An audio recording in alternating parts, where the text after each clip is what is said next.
हाल ही में मुकेश अंबानी के बेटे अनंत अंबानी का प्री वेडिंग प्रोग्राम गुजरात के जामनगर में पूरा हुआ, जिसमें पानी की तरह पैसे को खर्च किया गया। दोस्तों, इंडिया में जब भी अमीर लोगों की बात होती है तो उसमें अंबानी परिवार की चर्चा सबसे पहले आती है। पर इंडिया में एक ऐसे बिजनेसमैन भी है जो पैसों से अंबानी से कई गुना अमीर है। बात हो रही है रतन टाटा की, जहाँ अंबानी परिवार के खर्चों के चर्चे मीडिया भर में छाए रहते हैं। वही रतन टाटा एक सिंपल लाइफस्टाइल जीना पसंद करते हैं। आज मुकेश अंबानी एशिया के सबसे अमीर इंसान है। अंबानी परिवार के बिजनेस की बात करें तो ये पेट्रोलियम, टेलीकॉम और रिटेल सेक्टर तक फैला हुआ है। कुल मिलाकर अंबानी 6 कंपनियों के मालिक है। लेकिन इस रेस में रतन टाटा अंबानी से आगे है, क्योंकि टाटा ग्रुप की 135 से ज्यादा कंपनियां हैं। अब आप ही बताइए, 6 वर्सेस 135 कौन है ज्यादा अमीर? आज भले ही एशिया के सबसे अमीर इंसान का टाइटल अंबानी के पास है, पर सर रतन टाटा अपनी पूरी दौलत अपने हाथ में ले तो ये एशिया के नहीं बल्कि पूरी दुनिया के सबसे अमीर इंसान बन जाएंगे। पर टाटा ऐसा क्यों नहीं कर रहे, चलिए जानते हैं। लेकिन इन सबसे पहले ये जानना जरूरी बन जाता है कि कैसे हुई थी रिलायंस और टाटा इंडस्ट्रीज की शुरुआत।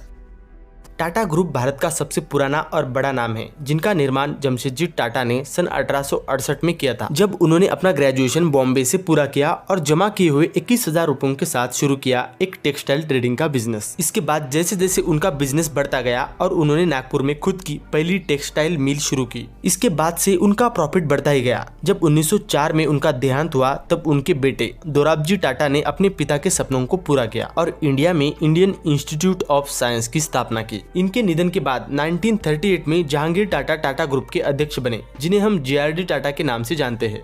इनके कार्यकाल में जो टाटा ग्रुप की 14 कंपनियां थी, उसका नंबर उन्होंने 95 तक पहुंचा दिया था।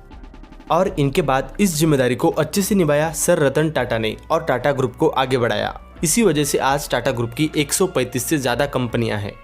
अब हम जानेंगे रिलायंस इंडस्ट्रीज के बारे में। धीरूभाई अंबानी की ये कहानी कई सारे जोखिमों से भरी हुई है। उनका जन्म गुजरात जूनागढ़ के चोरवाड़ में एक साधारण परिवार में हुआ था। उनके पिता शिक्षक थे। बचपन में धीरूभाई अंबानी ने बीच में ही पढ़ाई छोड़कर अपने पापा की मदद करने का फैसला लिया, जिन वजह से धीरूभाई अंबानी अपने शुरुआती समय में अपने ही गाँव में फल, नाश्ता और पकौड़े बेचा करते थे। पर इन सब से कुछ खास कमाई नहीं हो पा रही थी, इसलिए उन्होंने नौकरी करने का फैसला लिया और यमन चले गए और वहां पर पेट्रोल पंप पर काम करने लगे। 2 साल बाद वो फिर से भारत लौटे। पर अब धीरूभाई अंबानी ये बात समझ चुके थे कि भारत के बाहर मसालों की मांग ज्यादा है और भारत में पॉलिस्टर की, तो उन्होंने मसालों का व्यापार शुरू किया और सूत के कारोबार में अपना कदम रखा। उन दिनों विमल ब्रांड भारत के घर घर में पहुंचने लगा था। उसके बाद रिलायंस पेट्रोल और दूरसंचार जैसी कंपनियों के साथ रिलायंस भारत की सबसे बड़ी कंपनी बन गई। बाद में 6 जुलाई 2002 को धीरूभाई अंबानी का निधन हुआ।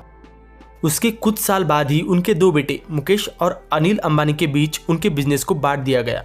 लेकिन उसके बाद अनिल अंबानी को बिजनेस में मोटा घाटा हुआ, जिसके कारण उनकी नेटवर्थ आज के समय में 0 हो चुकी है। उसके विपरीत मुकेश अंबानी ने अपने पिता से मिले बिजनेस को अच्छे से बढ़ाया और नई ऊंचाइयां दिलाई, जिसके कारण आज उनकी गिनती दुनिया के सबसे अमीर लोगों में की जाती है। तो दोस्तों, कुछ ऐसी हुई थी इन दोनों कंपनियों की शुरुआत।